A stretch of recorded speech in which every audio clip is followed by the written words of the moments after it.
Savannah Tours today. Savannah Tours, we bring Savannah history to life. And my name is CJ. It's going to be my pleasure to be your host today.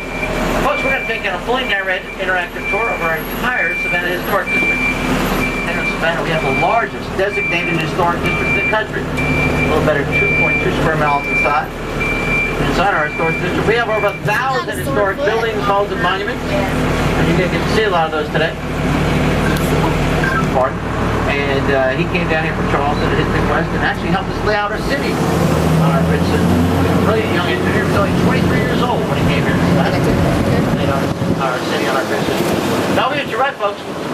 This is Independent Presbyterian Church. Beautiful old church. And that is where President Woodrow Wilson got married. He only lived down the street here about 2 blocks. Coming up in front of us, another beautiful church. That's First Baptist Church of Savannah there. Beautiful.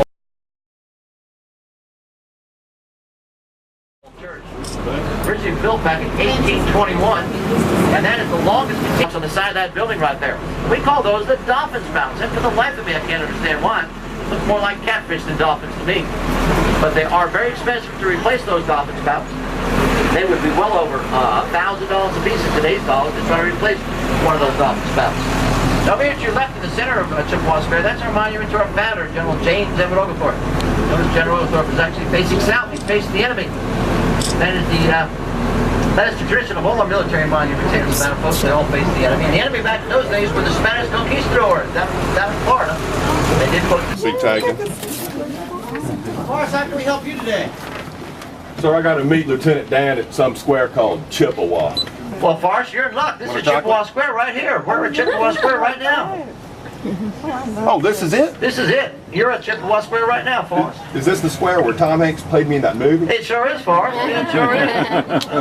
He did a fine job, didn't he? Oh, yes, sir. I'm supposed to meet Lieutenant Dan about a shrimping boat here. A shrimping boat? What happened to your other shrimping boat? Well, I wrecked another one last week. Another one? Ran it straight to the dock again. Again, huh?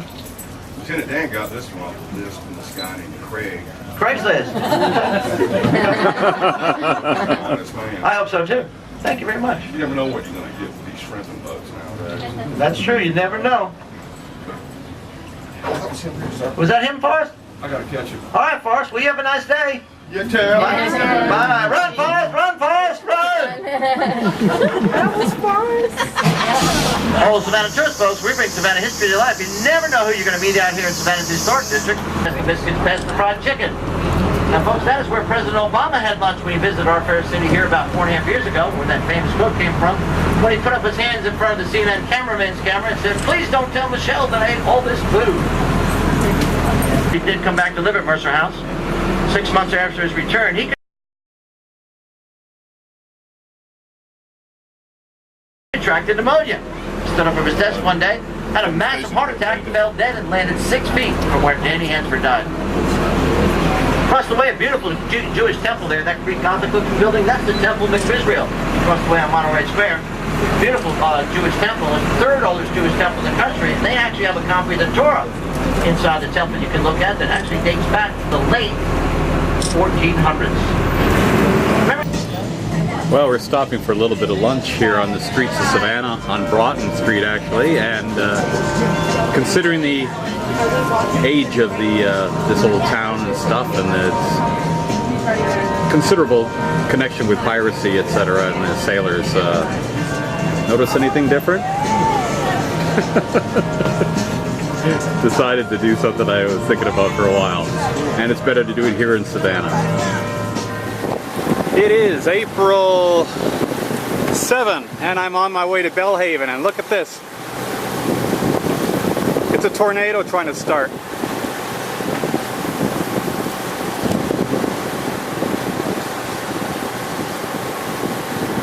The tornado's trying to come to life over there.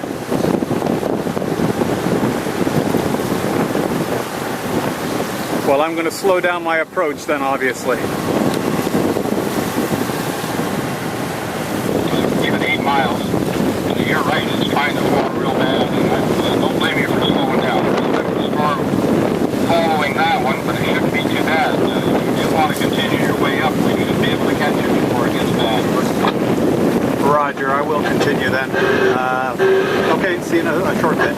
Just coming up to the town breakwater now.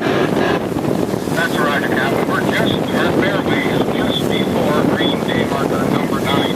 Just before green number 9, about half a mile up the creek. And you'll see some three-story condominiums off to your right, just past the river. Roger that. Okay, see you in a bit. That's right, Captain. We'll go back to 16. We'll clear 9 and go back to 16. Roger.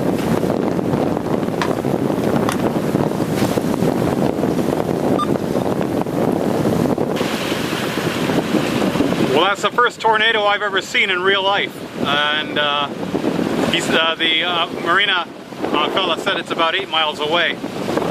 I don't know if it's that far because its angular movement across the horizon is pretty fast, so I think it's a lot closer than that. But that's pretty exciting, and yeah, I wouldn't want to get any closer to that. It's a tornado trying to form. I'll give you another shot of it right now.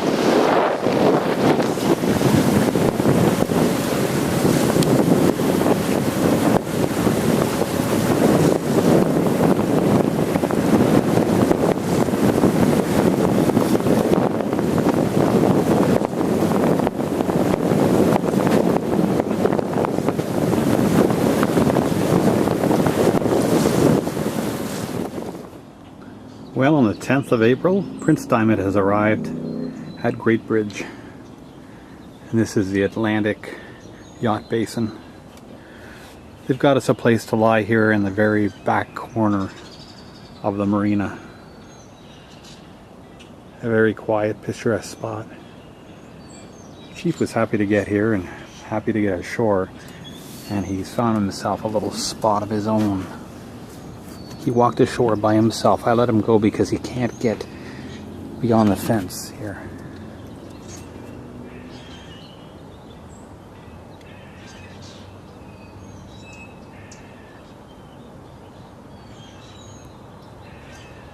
And so he's just enjoying an afternoon by himself there, off the boat, enjoying the stillness of the late afternoon, early evening.